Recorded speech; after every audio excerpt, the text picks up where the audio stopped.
Sir, ಇವತ್ತು ನಿರ್ಮಲಾ ವಿಧಾನಸಭಾ ಕ್ಷೇತ್ರದಲ್ಲಿ ಒಂದು ಅದ್ದೂರಿ ವಾತಾವರಣದಿಂದ ಸೃಷ್ಟಿಯಾಗಿದೆ. ಅದರಾಗೂ ನಮ್ಮ ಡಿ ಕೆ ಶಿವಕುಮಾರ್ ಸಾಹೇಬರು ಏನು ಇವತ್ತು ಮುಖ್ಯಮಂತ್ರಿ ಪದಗ್ರಹಣ ಕಾರ್ಯಕ್ರಮ ಇಟ್ಕೊಂಡಿದ್ರು, ಒಂದು ಅದ್ದೂರಿ ಕಾರ್ಯಕ್ರಮ ಸಹ ಇಟ್ಕೊಂಡಿದ್ದು. ಒಂದು ವಾರದ ಮುಂಚೆ ಎಲ್ಲ MLA ಸುಮಾರು 350 ಬಸ್ ಮಾಡಿ ಒಂದು ವೆಹಿಕಲ್ ಮಾಡಿ ಎಲ್ಲ ಮಾಡ್ಕೊಂಡಿದ್ದು. ಕಾರಣಾಂತರದಿಂದ ಡಿ ಕೆ ಶಿವಕುಮಾರ್ ಒಂದು ಆದೇಶ ಮೇರೆಗೆ ಬೆಂಗಳೂರು ಟ್ರಾಫಿಕ್ ಆದ ಅಂತೇಳಿ ಅವರು ಮುನ್ನೆಚ್ಚರಿಕೆ ಕ್ರಮವಾಗಿ ಜನರಿಗೆ ತೊಂದರೆ ಆಗಬಾರ್ದು ಅಂತೇಳಿ ಅವರ ಹೋಬಳಿ ಮಟ್ಟದಲ್ಲೇ ನಮ್ಮ ನೆಲಮಂಗಲ ಏನು ಇವತ್ತು 5 ಹೋಬಳಿ ಬರ್ತವೆ.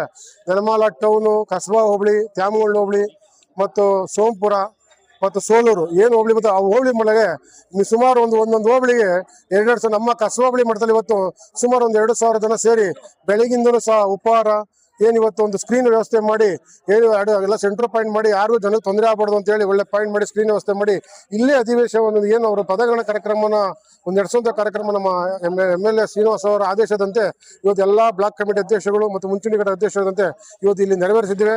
ಒಂದು ಅದ್ದೂರಿ ಕಾರ್ಯಕ್ರಮ ಇದೆ ಸರ್. ಎಲ್ಲ ಸಂತೋಷದ ಬಂದು ಒಳ್ಳೆ ಕಾರ್ಯಕ್ರಮ ಯಾವತ್ತು ಒಳ್ಳೇದು ಅಂದಂಗೆ ಒಂದು ವಸಂತ ಋತುವಂಗೆ ಮಳೆ ಬಂದಿದ್ದು ಅವರ ಏನು ಪ್ರಮಾಣ ವಚನ ಪದಗ್ರಹಣ ಆತಿದ್ದಂಗೆ ಮಳೆ ಬಂತು.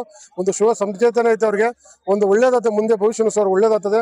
ನಮ್ಮ ಜನರ ಆಶೀರ್ವಾದ ಸದಾ ಇರ್ತದೆ. ಅದರಾಗೂ ನಮ್ಮ ನೆಲಮಂಗಲ ಕ್ಷೇತ್ರದ ಶಾಸಕರ ಶ್ರೀನಿವಾಸ್ ಅವರು ಅತ್ಯಂತ ಒಂದು ಪ್ರಬಲ ವ್ಯಕ್ತಿಯಾಗಿ ಅವರ ಆಶೀರ್ವಾದದಿಂದ ಬೆಳೀತಾವ್ರೆ.